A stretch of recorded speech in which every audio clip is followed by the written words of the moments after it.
Wish, boleh ke naik Expo Johor kalau tak ada kereta? Boleh je Kak, jom kita cuba naik KTM Shuttle Selatan dan bas perantara Johor untuk tengok sejauh mana kita boleh explore Johor. Jom, jom ikut saya. Jom.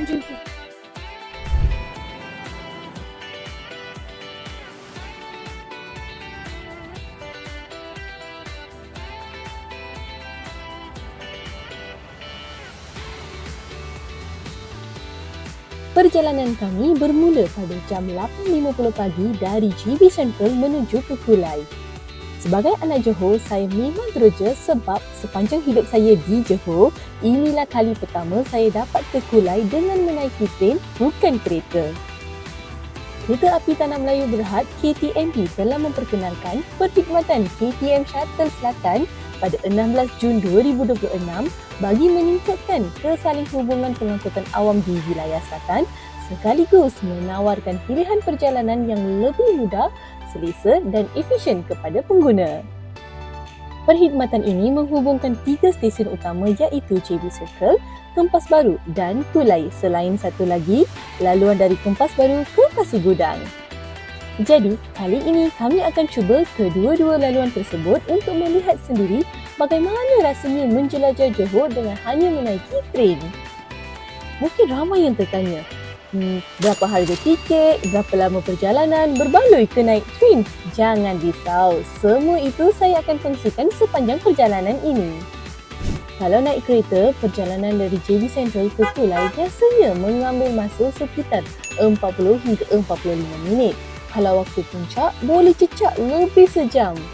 Tapi dengan KTM Shuttle Selatan, perjalanan hanya mengambil masa kira-kira 35 minit sahaja. Tak perlu fikir pasal kesesatan lalu lintas atau nak cari parkir.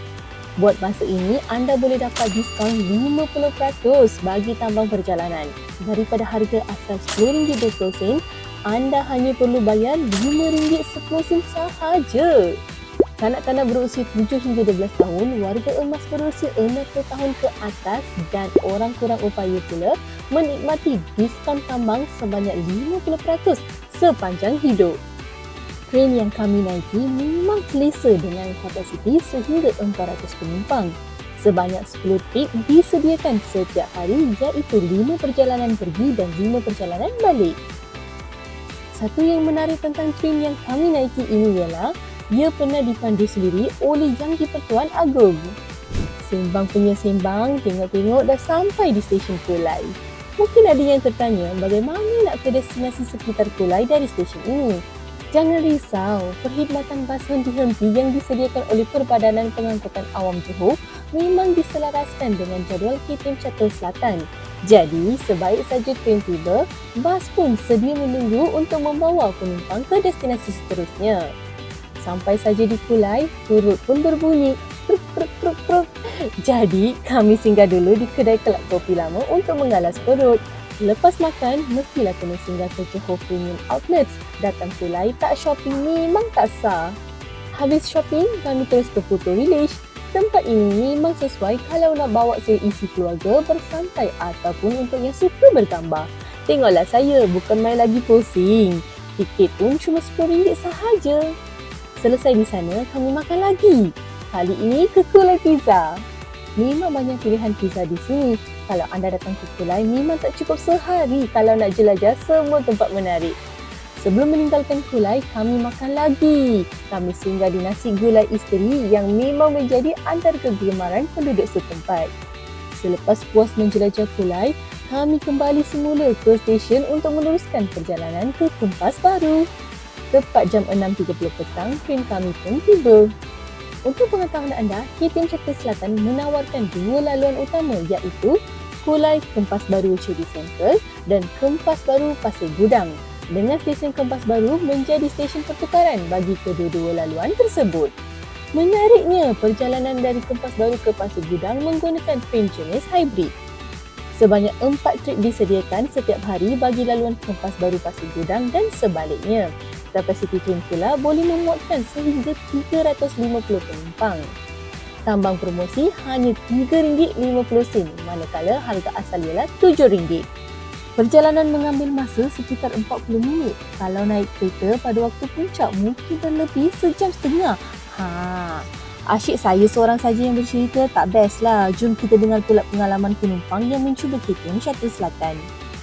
Sebenarnya hari ini adalah hari pertama saya try untuk naik train ni. Dan saya dapati dia sangat selesa. Sama train macam ETS saya pergi ke Kuala Lumpur. Dia selesa, dia dari segi pengudaran semua okey, cantik je. Daripada orang kata kursi semua empuk. Macam tak ada masalah lah. Memang recommend lah untuk sesiapa yang bekerja daripada Pasir Gudang ke Johor Bahru. Pergi balik lah besok. Hari pertama saya nak cuba pergi balik bekerja. Saya duduk dekat Taman Bukit Dahlia, Pasir Gudang dan saya bekerja di Kempas Baru.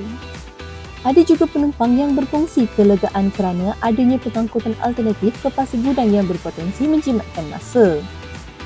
Pada saya perkhidmatan ni baguslah kalau dapat diteruskan lagi ataupun ada penambahan stesen-stesen di tempat lain lah.